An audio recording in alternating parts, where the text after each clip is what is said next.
Hello, Sangha. Oops. There we go. So, hello, Sangha.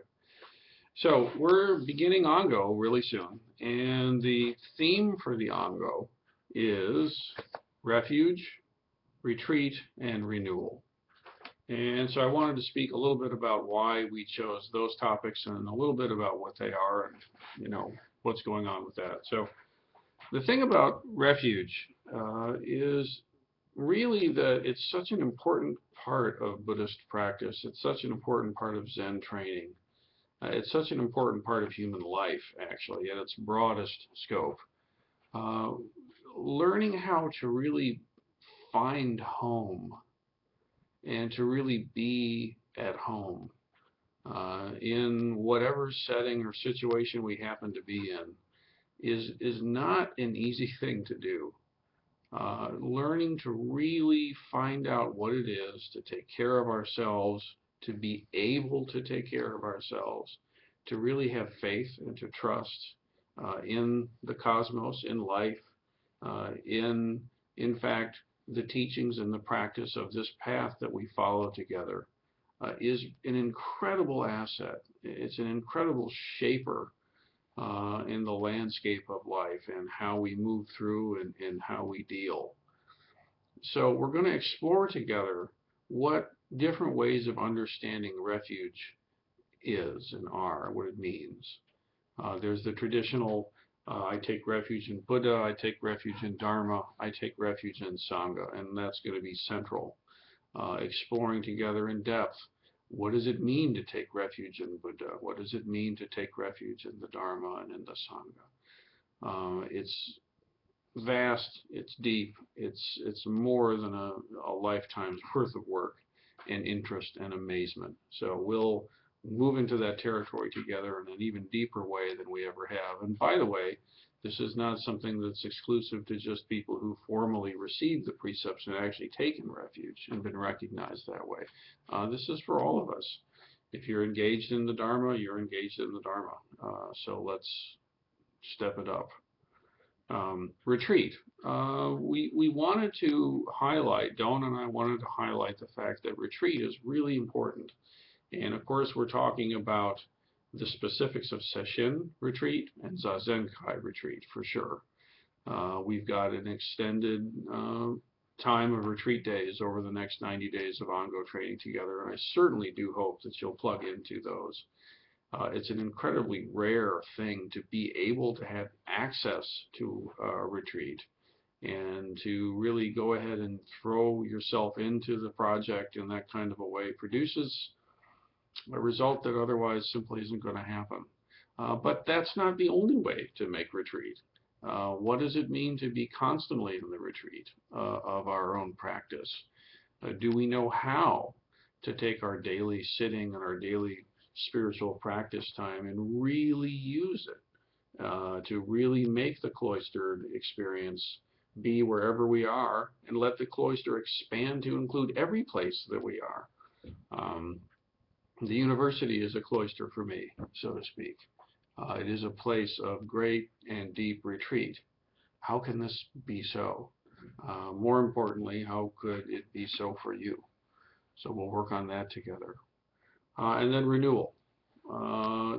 Thank God spring is coming, right? Renewal, spring Ongo. The great hope here is that by the time this Ongo has come to its fullest completion, the snow will be gone, the cold will be ended, and all things will be fresh and new. I love that line sometimes when we do the asperging with the pine bough at different liturgical moments. Everything is fresh and everything is new. So we really wanted to have this Ongo be a time to really celebrate the coming of spring and the renewal of nature in its other form. This form is fine. It's been great. I love it. It's good. I'm done. Renewal, spring, let it happen. It'll be great. So I look forward to really working in depth with everybody about refuge, about retreat, about renewal. And then just to say a brief word again about the Sunday schedule. It's a completely new Sunday schedule. To spell the whole thing out, at 8 o'clock in the morning, I'll be leading an Aikido and a sword class. If anyone in the Sangha would like to participate in that Aikido activity, you're super welcome to do that. Some kind of a body practice is definitely held up as being important, and that's an offer for you if you want to come in and participate. It's accessible to anybody, and you're just welcome to come in and be a part of it. Then, caretaking at the temple will begin at 9, and the point there is for people to arrive and take a conscious effort to prepare and clean the space. This is our space together, and Samu, or caretaking practice, is not something that just happens at Sesshin. It happens all the time, and that's going to be the weekly caretaking time for the temple. So come on out and be a part of actually caring for the space that cares for us, that nurtures us. Then, at 9:30, the Buddhist studies class will begin. The title we've landed on is On the Buddha's Path. That's the name of the class. And I've got some very special and important announcements and different kinds of teachings that I've really not given before in any kind of a public way that are going to be happening there. And I really do hope you come and participate. Again, that's a Buddhist studies class. It's bring a laptop, bring a notebook or something like that, and we're going to move through some really important material. So that's from 9:30 to 10:30. Now at 10:30, there'll be an orientation for new folks who are visiting the temple. So they'll have a quick orientation time and beginning instruction in Zazen practice from 9:30 or from 10:30 to 11. And at that same time, there'll be liturgy training for Sangha members that want to participate in that. And that's where we're really start to refine and improve our liturgical practices, and that's going to be fantastic. So please jump into that, either one of those.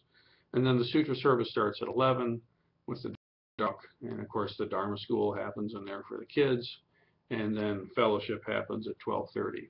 Now I have had some people ask, can they do this part or that part, or do you have to do the whole thing? And really we've designed this to be modular.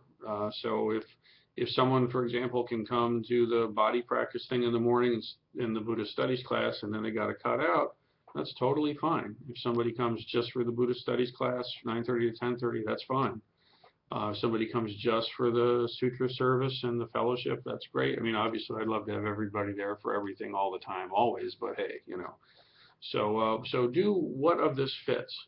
And in terms of the classes as well, the preference is to obviously make all of them. The class is going to build in a sequential way. And you're welcome to join into whatever parts of the class you're able to make. Some is definitely way better than none, and you want to be a part of as much of it as you can. The class and the Sutra Service Dharma Talk are going to be simulcast, so we've got a lot of our Sangha members that live at some distance from the temple, or even those who are close but can't make it physically there for whatever reason.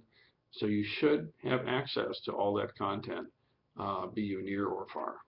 Okay, so Ongo starts, everybody. It's time. Let's gear up and let's make it happen.